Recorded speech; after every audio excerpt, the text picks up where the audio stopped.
don't forget that this is part of a series. This is the third video of 5. So go back and watch those first 2 if you haven't yet. It's a bit of a progression. The first one is all about the foundation. So I highly recommend going back and watching just the different processes that I'm using during this strange time where we're stuck at home, to make a plan that works for our family, for my week, to get work done, all the things that we're currently having to take on.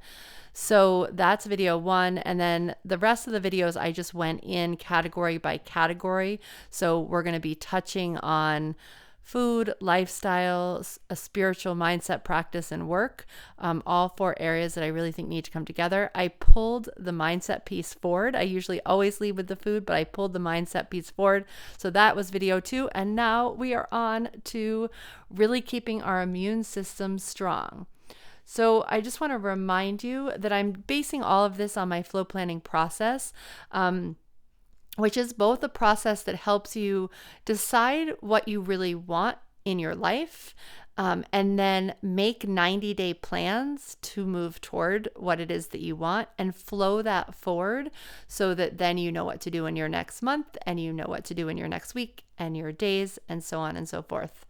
And flow is not only flowing things forward, but also stands for the 4 categories that I think are really important for us to think about, which I just explained to you: food, lifestyle. The O stands for which is also mindset, spirituality, all those things, and work. So in this series, which is specifically created to help us during this time of coronavirus, I'm sort of defining what the goals might be within these categories, just because I wanted to touch on what I think that a lot of us are struggling with. So in terms of food and wellness, in this video, what we're going to talk about is how to plan when shelves feel like they're empty. I want to add that feel into there. And when we're trying to stay healthy. And it's interesting how sometimes we interact with these 2 ideas maybe in the opposite way than we should. So we're going to talk about that. So this is the first part, is meal planning with health in mind. So I've heard from a lot of you. I've heard from a lot of people. I've heard from clients. I've heard from neighbors. I've heard from classmates. And a lot of us are dealing with this by eating food that may not serve us. And it's not bad to do this every once in a while, but right now we're stuck at home in a very unusual circumstance. We're literally stuck on the couch, right? So all of the things about get moving, get outside, I mean, we can go out on walks and whatnot, but some people might not be able to do that. So really think about your food in a way that you want to stay healthy.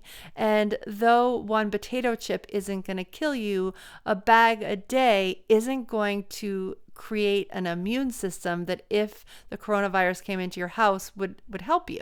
So this is really important. It's really important to think about the food, even though it seems like this isn't what we want to do right now. So another thing that's happening is we're seeing the empty shelves, and we're really feeling like we're screwed, and we're fearful, and we might starve, and we might not be able to eat next week. And the thing is that this thought does not serve us, and it probably isn't as true as you think that it is. So there was one weekend when literally it really did feel like all the shelves were empty, but most of that was because we were all going grocery shopping in the same moment, which is not how grocery stores are created. That's not how they're made to work. And so, just 4 days later, my husband went back and the shelves were all well stocked. So I know there are some things that we're for real running out of, but for the most part, if you go with health in mind, those foods are still there. So it seems to be that we're all grabbing the pasta and the milk, and I don't know why we're grabbing milk, and eggs and all these things that will last and serve us, but they're not necessarily the healthy things. And the funny thing is that, we have 3 people in this house who need to be gluten-free. And so when I heard all the shelves were empty, I was like, shoot, like that could actually cause a problem. So I went and all the gluten-free stuff was there. So even the stuff that I'm not talking about, because I don't think all gluten-free stuff is healthy, but it was all there. So there's definitely things there. So what we're going to talk about right now is how to plan for what you can eat that's healthy and there so that we just don't freak out. So I want to tell you a little bit about this idea. So we talked a bit about mindset in video 2, so you have a little bit of this background already, but I'm just going to tell you a quick story of, so a few times a year I do a detox. Actually, I'm doing a Corona version right now, which maybe I'll have to come on and tell you guys about. But every time I do a detox, it starts off with basically having a smoothie in the morning, which isn't so different than what I always do. Now, maybe I'm in like a coffee time or whatever, so I've been having coffee and I'm not having that. But for the most part, I'm not starting my day off any differently than I did the day before the detox started. And every time it happens, I feel hungry. And so it's just, I want to be clear that the mind can be really tricky when it comes to food. I've heard that this is literally built into us from those times when when it was really a problem, but it's not really a problem right now, even when the shelves seem like they're going to be empty forever. So this is where planning really comes into play in a great way, because the thing is that our mind can make things seem way worse than they are, and it's mostly because we can't get everything organized in there. So one of the first things I would recommend you do, and you can go grab our planning sheets. There's a big banner on the top at plansimple.com, if that's not where you're seeing this from, where you can get access to this hub of all this coronavirus made material, and on there are planning sheets with the meal plans. So just print out 2 weeks of meal plans. They're not filled in. You have to go fill them in. We also have some resources on that page actually for people who have created meal plans that you could just go copy. But even if you grab one of theirs, I would still recommend rewriting it just so you can believe it and check in on it. There's so much power in putting that pen to paper. And just look at what 2 weeks would look like, because I can tell you that you don't need the whole grocery store, and it may not be as scary as your mind is making it seem. So let's say you need to go grocery shopping today, and what you buy needs to last for 2 weeks. Make that plan, because for most of us, there's a lot of places we can't go right now, but for most of us, we still can get to the grocery store or have groceries delivered or have somebody get us groceries. So look at what that looks like.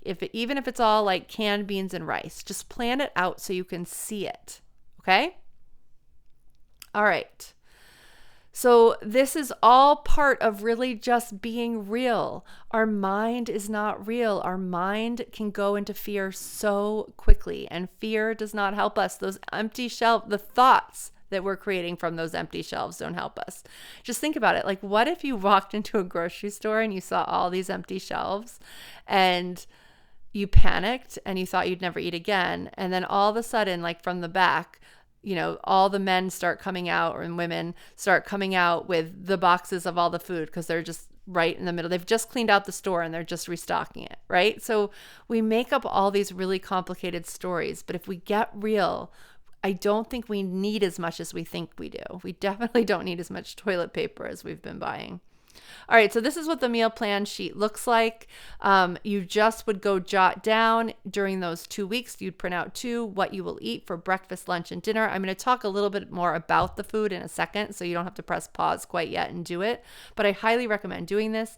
And then usually that right-hand column is called groceries, I think, or something, because it's meant to go shopping. But you could just write down groceries needed. And eventually those things might just be in your pantry. So you have to figure out how to figure out what it is that you need. But many of you may have 2 weeks of groceries already in your house. And so it might be interesting to make a plan by just literally opening the cabinets in the freezer. So it might not be your favorite meals, but you can eat. And I think that fear response is we're thinking that we actually won't be able to eat. Okay.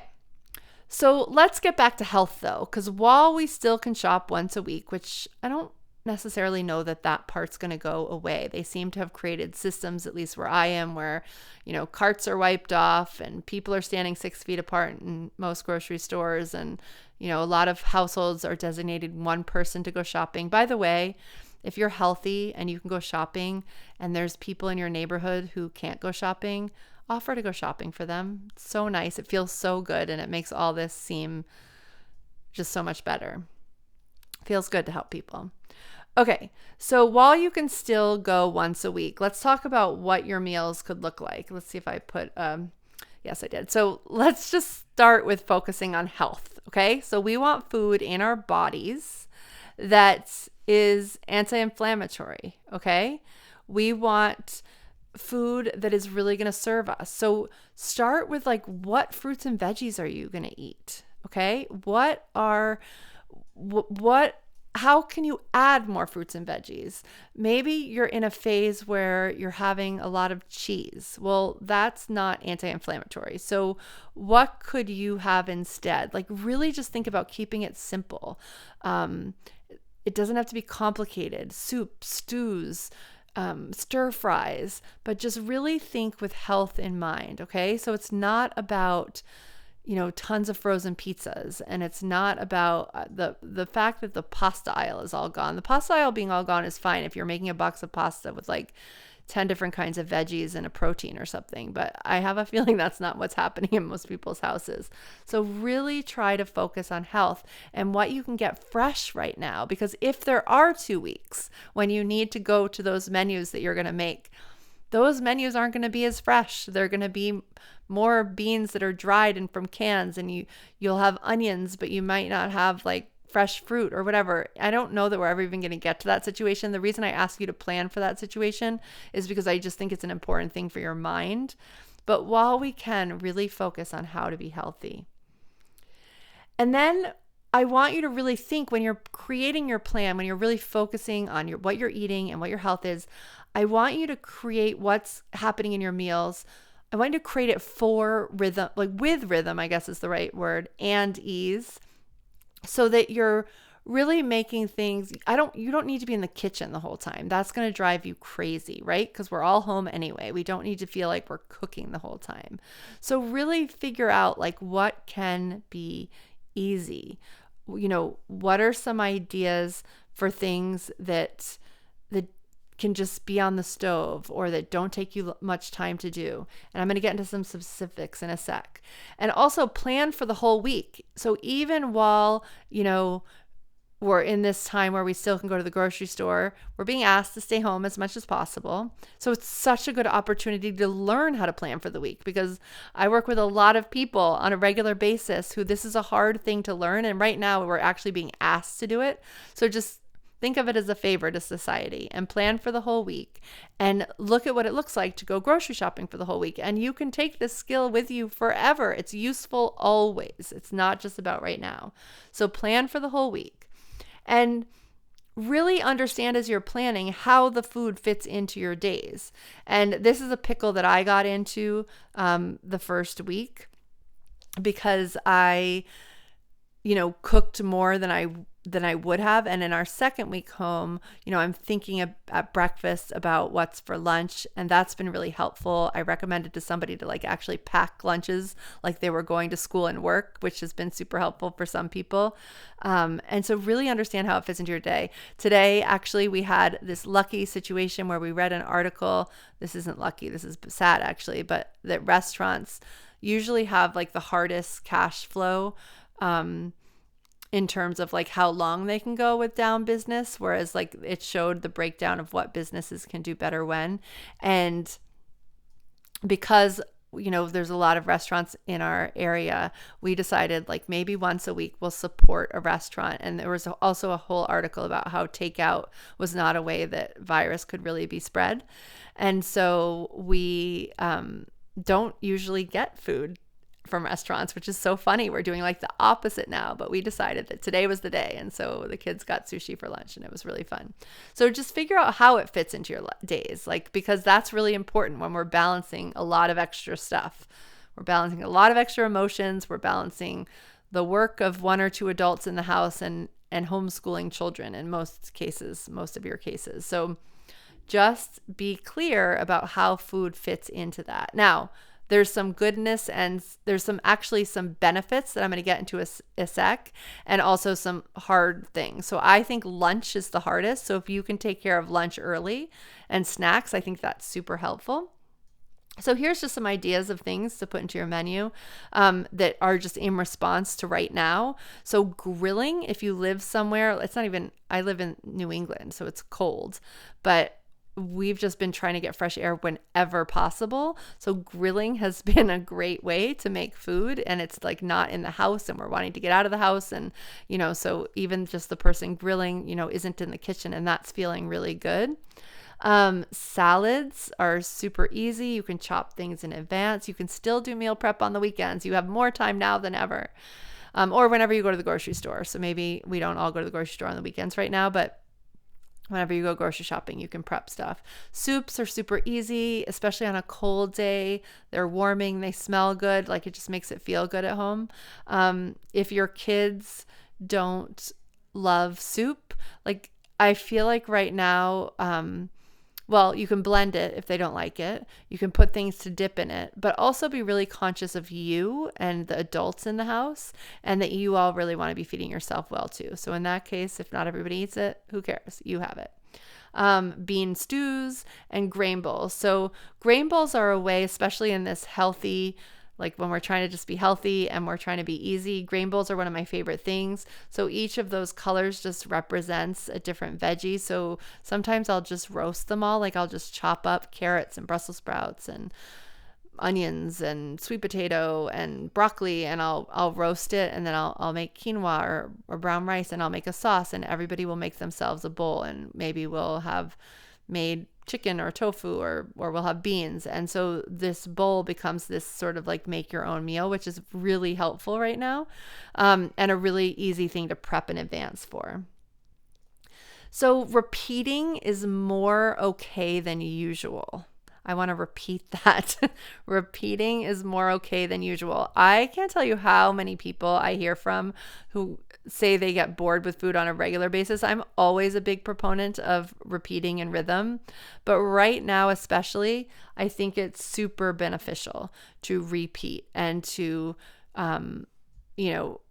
have a rhythm to your meals, because there's a lot that's uncertain, and especially with kids, just having that rhythm can be really helpful, knowing what's for breakfast every morning. So just decide, like, maybe you decide that every night you're going to have a different dinner, but that breakfast, maybe you're just going to alternate oatmeal and smoothies, because you could get frozen fruit and oatmeal in any situation, or you could have that for a week. So maybe that's what it is, and it's not complicated. It's just one of those two things. Or maybe you have a few more things you want in your repertoire, like pancakes on Saturday. And so you just sort of make a rhythm about it, and you know what it is when you go downstairs. Certainty, or to your kitchen if it's not downstairs. So certainty is really helpful right now. So if you can be certain about just even a meal, it can be really helpful.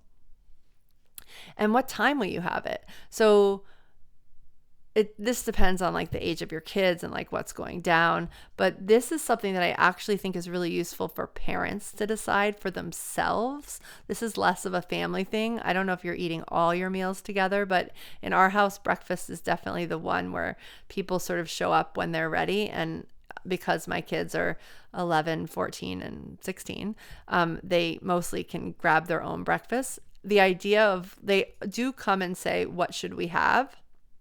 And so that's when I'd say oatmeal, or make yourself a smoothie, or maybe I've made one of those two things. But for me, knowing what time I'm going to have breakfast is super helpful in this chaotic times. So right now, I've decided I'm going to have my first meal at 11, even though I'm waking up at 6.